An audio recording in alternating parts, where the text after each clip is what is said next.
Now we need to take a look at the else-if construct. We already looked at the if using an else afterwards, but there's a new construction here called else-if. Take a look at this. If the test expression is true or non-zero, then we run this true statement. We've seen that. And then we come to the else. Well, now we have another if. Here's the else-if. If this test expression is true, we do this statement. Else, if this one is true, we do that statement. Else, if this one is true, we do this statement. And then if none of these test expressions up through here are true, we'll wind up doing this none of the above here at the bottom. There's no practical limit to the number of items you can have in here that you can stack up in the else if. We have a better way to do this that you're going to see in a few minutes in the switch statement. But for just a few options, like testing options on a command line, the else if works just fine. Let's go take a look at a program using the else if, and I'll show you how it works, and we'll talk about that program. Here's my Visual Studio prompt. And I have a notepad open here with the program in it that I want to show you. Just a little something I whipped up for just us. Here I pick up standard I/O, pretty normal. Here we have our main, and notice we're starting to add a few items here in our main declaration. Here we're saying that main will be able to return an integer back to the operating system, which is how it tells the OS whether it ran okay or not, how things went during the function, during the work of main. Here we have the first parameter to main is always an argument count, and traditionally it is set up as an integer, and it's called argc. Obviously, this is just a variable name, and you can call it whatever you want to call it.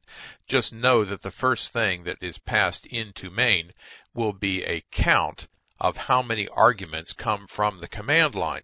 The name of the program that you run, and this one's going to be called else-if, is always the first parameter. Argc will always be at least 1 to show that there was one argument, the name of the program itself.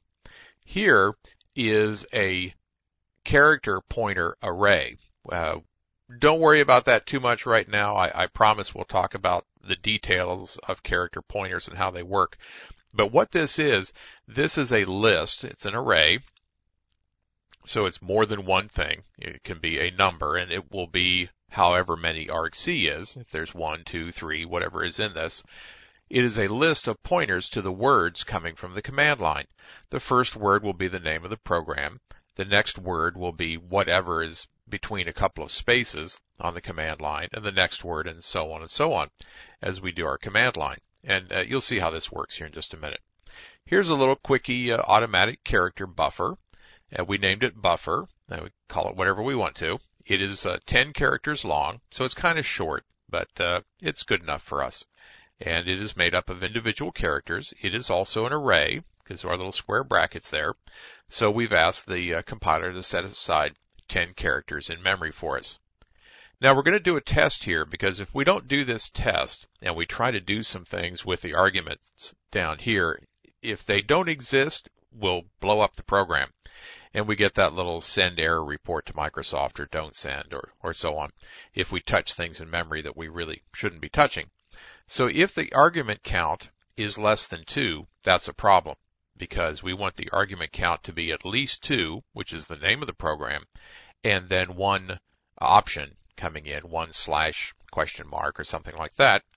So if it's less than that, the person hasn't used the program right, so let's get out of here. We'll printf usage, we need an option, a new line, and then we'll leave with a bad exit code with an exit 1. And exit 0 is a good, clean exit. Exit 1 says, oops, we had a problem. And then we're done. We're out of the program at that point if the argument count is less than 2.